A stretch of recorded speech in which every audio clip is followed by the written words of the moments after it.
Hello and welcome to a brand new channel, Metal Gear Study, where we look at all things Metal Gear, the characters, the storylines, the game development, and everything in between. Now, I had been a fan of the series since first playing Metal Gear Solid on the PlayStation all those years ago when it was released. I have played all of the mainline series. I've played a few of the spin-offs as well, and that includes both of the Acid games. The only games to elude me are the two American NES games, because as I'm sure you can tell from my accent, I am not American and they're not very readily available here. Also, on realising that supposedly they're awful, I haven't really fancied tracking them down. And also Ghost Babel, I haven't managed to play that either. I'm fairly familiar with the story and the gameplay. It is something that interests me, but I've never owned a Game Boy either. So again, it was something that sort of passed me by. But outside of the obvious titles, I have completely played through things like Portable Ops, Metal Gear Survive, yes I did just swear, I apologise, and the Twin Snakes. Oh, I swore again, sorry. Now both of those games get far too much scorn as far as I'm concerned. Yes, they're not the classics of the series, but they are not the worst things to happen in the history of gaming either. And in this video I just want to give you a bit more of an idea as to who I am and what my kind of overall thoughts are on some of the elements of the series. So let's jump straight in then, shall we? Now this is a funny one. My earliest actual memory of the series is not any of the games or anything. It is of me basically hounding my cousin for answers when we were at a family dinner, I think for my sister's birthday, whereby he had just got Metal Gear Solid 2 and I wanted to know everything possible about the game that he was willing to tell me. I believe I had played a demo of most of the Tanker chapter, and that isn't the one from the Zone of the Enders that I believe only goes up as far as the Olga fight. It was one that must have come in a PlayStation magazine, because I did tend to get quite a lot of those at the time, and it went all the way up to just before you went to the holds to sort of find where all of the Marines were, and I must have played that absolutely to death. But strangely, my first sort of earliest memory of the series isn't of that, it's of me trying to get answers from him as to what happens in the story and what the rest of the map looks like, because I think by then I'd kind of either heard or worked out that not all of the game was going to be held on the Tanker. So he was kind of trying to describe the big shell to me. Thankfully, he didn't kind of give away that you were playing as Raiden, so when I actually played it for the first time, that was still a surprise to me. So, to be honest, kudos to him for not screwing that up for me. And yeah, he was kind of just sort of describing the layout of it and the fact that obviously all that gameplay carried on into the big shell. There weren't kind of like dropped features, anything like that. He did mention that obviously Snake was still around without sort of giving away the fact that you weren't controlling him. That is sort of my earliest memory, and then from there I just couldn't wait until sort of I owned the game and I could play that second bigger bit of the game myself. Now the obvious answer to this is probably the boss or the end from Metal Gear Solid 3, but to be honest, personally my favourite has to be the actual Vulcan Raven battle that you have towards the end of Metal Gear Solid. Not the one in the tank, but the actual one-on-one contest you have with him just before you find the actual Metal Gear Rex unit. Obviously by this point you have got all the weapons you're going to collect, so you have a multitude of ways of attacking him. The fact that he is very, very strong and very, very fast is a brilliant way of kind of making the cat and mouse element of the fight really kind of heightened. It really puts you, or it can put you, on the back foot, especially when I was younger when I was playing it. The fact that his weapon is so overpowered that if you just get caught a few times by him you can easily get wiped out. But the good thing is you have got plenty of grenades, you've got C4, you can lay mines down for him, you can kind of sneak round corners and catch him from behind and hit him with rocket launchers and rifles and things like that. So there are many different ways of going about attacking him, whilst always feeling like you need to stay one step ahead of him so that you don't get wiped out in a couple of hits.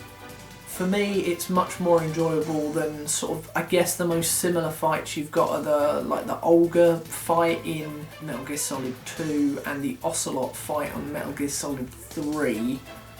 But because obviously you're kept away from each other, there's less kind of bumping into each other. It's more just kind of making sure you don't get hit and trying to jump out and hit a decent shot on them whenever you can. I guess the closest thing in the third installment is probably the fight with the Fury potentially, and probably in 4 I guess could possibly be Raging Raven, but to be honest that has got to be one of the worst fights ever. So yeah, this winner has definitely got to go towards her namesake. And what is especially nice is this is one of the areas on the Twin Snakes that really isn't affected by the different styling. It doesn't really make the situation significantly harder or significantly easier. It's pretty much the same to play on both versions of the game. Now I'm going to be very specific with this answer. It's either from Metal Gear Solid 3. So forget the Guns of the Patriots version of her, where she's just wandering around carrying an apple, spouting biblical references for seemingly no reason. Obviously she is sort of around in Peace Walker, but only as a cassette tape, so that doesn't really count either. But her in Snake Eater, she is very capable. She's a very strong person. She knows exactly what she's doing. She pretty much manipulates Snake all the way through the entire game brilliantly. And the first few times you play through, you don't really get a complete grasp on that, so you are kind of manipulated by her as well. And it's done in such a clever way. It lends itself to the setting of the game perfectly as well. And the fact that even when she gets impaled at the end of the game and you're kind of having to escort her around, she is not a completely useless sort of secondary character for you to guide through this pathetic damsel in distress that needs your help. If anything, you have needed her all the way through the entire game, and really the whole kind of crux of the main storyline is completely within her hands, if you like. At the end you are completely at her whim. She was meant to kill you when she woke up that morning after taking the fake Philosopher's Legacy microfilm, and obviously if she'd have done her job as she should have done then obviously the events of basically the rest of that century would have been completely different. You wouldn't have had the issues between Big Boss and Zero, you wouldn't have had the cloning at all.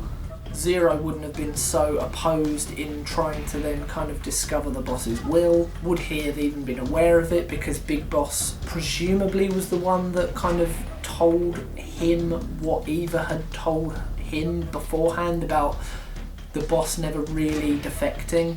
It's never really clear how much of that he actually was aware of and had been told about by the CIA. So it's very possible that he only found that out through Snake, and then that's kind of what set their mindset in terms of trying to revive her vision of the future. So we have her to thank for pretty much all of the events from the end of Snake Eater onwards, especially as it was kind of her devotion to the boss that kind of led her hand there, rather than the fact that, oh, I fell in love with a man so I didn't kill him, which tends to be the motivation of far too many female characters in lots and lots of areas of media. Oh, this is an interesting one, and this might get me some dislikes. But no, I don't think overall it is that bad a game. Yes, it's not really a Metal Gear game. I mean, it sort of is, and the loose connection to the universe is sort of there, but not really. I guess they've kind of taken some elements of some games, like the survival elements of Snake Eater, and kind of expanded on that.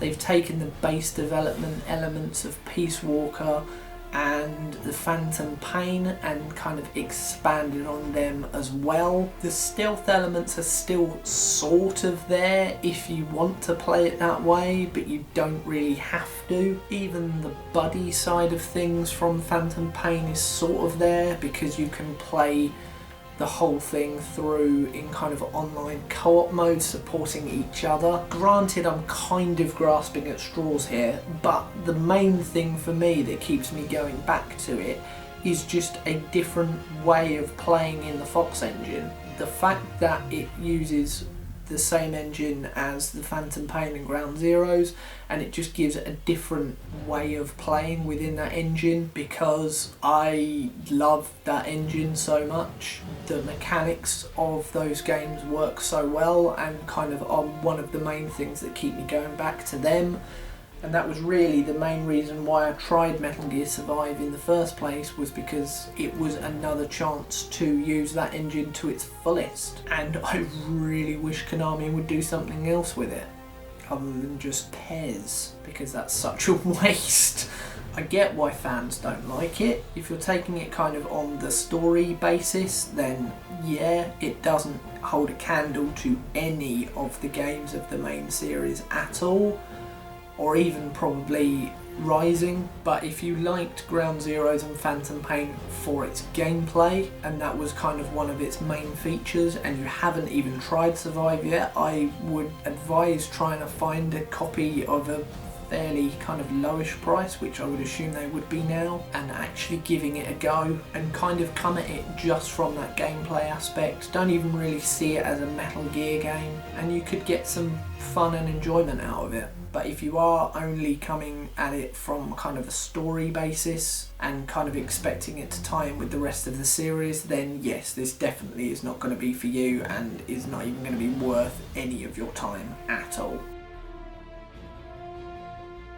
Okay, this is going to be interesting, and this is probably going to get me some dislikes as well, potentially. Right, basically what I'm going to do is go through them in order from the bottom all the way up to the top. Starting off with the original Metal Gear game. Yes, it was pretty good for what it was, but it's nearly as old as I am. It's not a very nice experience to play through now.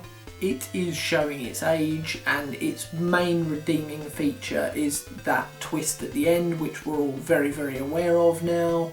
So that is why I'm putting that one right at the bottom. Next up is the direct sequel, Metal Gear 2. It does improve on pretty much everything, but there is another game that took pretty much that entire game and improved on all of it. I think this is probably for me one of the main ones that needs remaking and expanding, rebuilding the levels and making them bigger, giving a bit more character to the bosses. That would really do this game a hell of a lot of favours, and would probably jump it up quite a few places on my list if that were to be the case. Next is Metal Gear Rising. Yeah, it's fun for what it is, but it doesn't really fit in with the rest of the series, to be honest. I prefer this version of Raiden, but yeah, it just doesn't really feel like a Metal Gear game because, well, let's face it, it kind of isn't really. The story is very, very minimal. and thankfully, because it's kind of at the end of the saga, you can kind of just not bother with it and you won't really miss out on anything particular at all. Next up is Guns of the Patriots. Now, in terms of the gameplay, this has got to be, for me, probably the second best in the series, but there's just not enough opportunity to properly play through this game. Once you have tracked down Naomi after she gets kind of abducted when you first find her, that is pretty much all of the main stealth of this game gone, and you haven't even finished the second chapter yet. The rest of it just doesn't play very nicely at all. The enhanced focus on gunplay makes the bosses a pain because they're just such bullet sponges. The story is kind of all over the place because it's trying to tell far too many things all at once and wrap absolutely everything up, most of which was never really intended to get proper conclusions anyway. And yeah, on repeat playthroughs, it's just, you kind of get to the end of chapter 2 and you realise that you've got more than half of the game left to play, and you kind of want to just start back at chapter 1 again and play through those 2 maps over and over and over. Next up we have Peace Walker. Now this is definitely much better to play on the PlayStation 3 because of the second analog stick, makes things a hell of a lot easier. The story is a bit weird. It's annoying how much of it you need for Metal Gear Solid 5 to really make sense, because other than kind of being the setup for that, I don't know if it really adds that much to the actual series itself. The fact that it spits all over portable ops as well is quite frankly disrespectful to a game with a very, very good story, and I think ultimately it's probably this that cripples Metal Gear Solid 5 as much as it does, because it has to lend from this so much, and it's just such a breakaway from the rest of the series.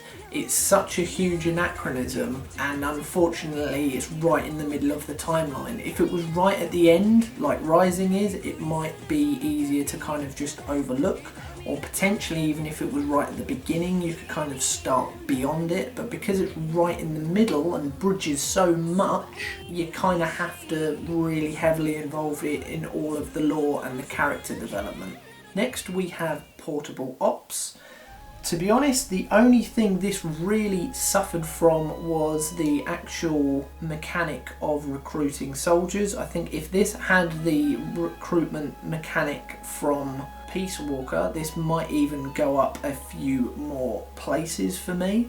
It's a very, very interesting story. Yes, it's a pain to play on the PSP, but I now have this on the Vita, so again I have the second analog stick. It's a shame that this has not been included in any kind of HD collection or anything like that, and has basically been pushed under the rug. Next up we have Metal Gear Solid for the PlayStation, where it started for so many of us. Obviously it just takes everything from Metal Gear 2, pretty much recycles most of it and makes all of those elements better. It's the story that really got the vast majority of fans of the series really hooked in on the series and the characters. It's got the best collection of enemies and bosses across probably all of the games, and most of the fights against them are all very, very good and very memorable. And its main issue really is that obviously on repeat playthroughs you notice the backtracking and the sort of padding, because the story itself is so short to actually play through. It's predominantly cutscenes, isn't it? Which is a bit of a pain. And this is going to be quite controversial. I'd actually put as a separate entity the Twin Snakes as a better version. It gets rid of all of that backtracking predominantly. It's a better gaming experience. Yes, the story is a bit wonky in parts where they've kind of tweaked some of the dialogue unnecessarily, and some of the cutscenes are a bit kind of out there and shouldn't necessarily have been done in the way that they have been done and stylized in the way that they've been stylized. But from a gaming perspective, to actually be playing a game, It is the one I go to now to actually play through the events ahead of the original, just because it's a nicer experience to play. But to be honest, the definitive version of that story, I feel anyway, is the PlayStation original. But because I'm so comfortable with the story, I will happily kind of forego that for a better gaming experience on the Twin Snakes. In third, we have Metal Gear Solid 2. Obviously the gaming experience of this is the same as the Twin Snakes, because Twin Snakes took everything from Metal Gear Solid 2, and for me this is the game that I was probably more excited for in the series than any other. Obviously a lot of that is off of the back of how much I love the original game, but this one really delivered for me. I must have been one of the few people that wasn't just pissed off initially when you then go, oh, I'm playing as Raiden for the entire game. It didn't really bother me. I was so invested in what they were doing with the story that I just went with it and loved every second of it. The fact that the gameplay had been improved so much from the previous version, the fact that everything looked crisper and clearer. It was just a brilliant experience for me to play at probably the perfect age for me as well, when that sort of thing, if it had been very successful in my eyes, which obviously it was, it just kind of became one of those nostalgia points, I guess, to my kind of early teens. Second, we have Metal Gear Solid 5. Now I've lumped Ground Zeroes and the Phantom Pain in here together. They are obviously one story, one entity. You kind of need obviously the events of Ground Zeroes for the Phantom Pain to make sense, and nobody is going to just play through Ground Zeroes and then not carry on with the story of the Phantom Pain, so that's why I've put them both in as one entry here. There's probably going to be a fair few people that disagree with me on this because of its strange story elements, but to be honest, the more I play this game, the more I appreciate the kind of strange way the story is told. It kind of makes it more interesting each time, because there's so much there that's sort of very easy to pass over on the first few plays, and you kind of have to really go digging for bits of story, which is interesting to me personally. I appreciate some people that can be a bit of a pain, and why is it not there completely kind of given to you like it should be, in inverted commas, but that's just my personal preference.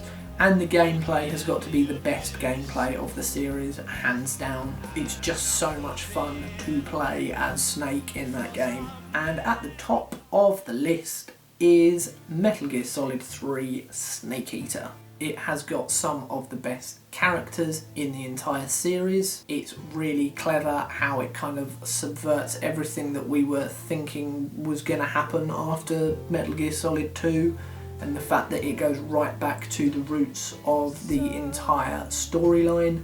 All of the excellent gameplay mechanics from Sons of Liberty make a reappearance here as well. Granted, the original release's camera was diabolical, but as long as you've got any other version of the game, it's excellent to play and control. The only real issue with that is the camo index, but to be honest, I would take that every single time just to play through this game again.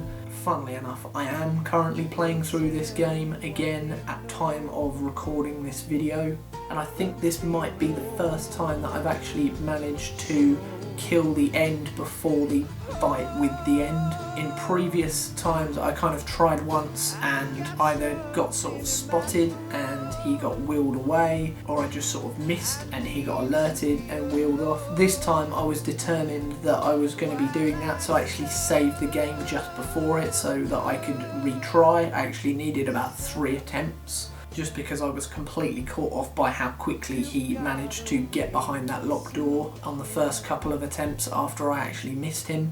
And it's those kind of extra things that have been woven into the game that really put this in a class of its own. Games even still now, sort of over 15 years after it was released, don't do things like that really. Certainly not on the level that they did with this game, and that is a shame, I think, because it really adds more character to it and more charm. I think it really sort of won over the fan base again, hence why there was then such a big cry for a finale to the entire thing, because after the backlash of Sons of Liberty, people really fell in love with the franchise all over again with Snake Eater. It was that new beginning. And for me, if this game was made in the Fox engine, it could possibly be the perfect game. Especially if the camo was something akin to Octo Camo in terms of the more camouflages you collect. Once you kind of lay on an area, it just switches to the best possible option of what you have. Doesn't necessarily exactly match like the Octo Camo does, but for argument's sake, say you're laying on grass, your camo automatically changes to kind of the leaf variant, and then if you're to go in a building and press yourself up against the wall, it changes to something that best matches that environment based on the list of camouflages that you already have. So yes, that is my ranking of all the games and a few other bits and pieces on my thoughts on the series. If you've liked this video and you want to see more going forward, please give it a subscribe. We will be covering all manner of things on the channel. We will be looking into situations during development of games. We will be breaking down characters and even Metal Gear units. We will be looking at theme tunes for the games as well. We will be trying to get a better understanding of different elements of the story and the lore, and many more things besides. Thank you very much for watching.